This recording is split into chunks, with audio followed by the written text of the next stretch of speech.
Unraveling the Mystery, Understanding, to Sell a Pup. Hello, everyone. Welcome to our English language learning series. Today, we're diving into an intriguing English phrase, to sell a pup. This expression has a unique story and usage in the English language, and we're here to unravel its mysteries. Let's get started. To sell a pup is an idiom with interesting historical roots. It originated in the 18th century in England. The phrase was literally associated with tricking someone into buying a young dog, a pup, that was not as valuable as it seemed.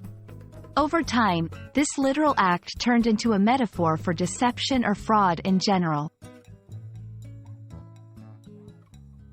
In contemporary English, to sell a pup means to deceive or trick someone, often by making them believe something is more valuable or better than it actually is.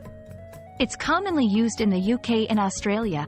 Here are a few examples to illustrate its use. I think I was sold a pup when I bought this car. It breaks down constantly. Be careful not to be sold a pup with online deals that seem too good to be true.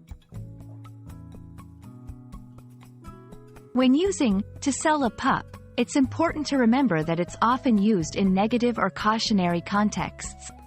It's suitable for informal conversations and is perfect for expressing dissatisfaction or warning about deceit. That's all about the phrase, to sell a pup.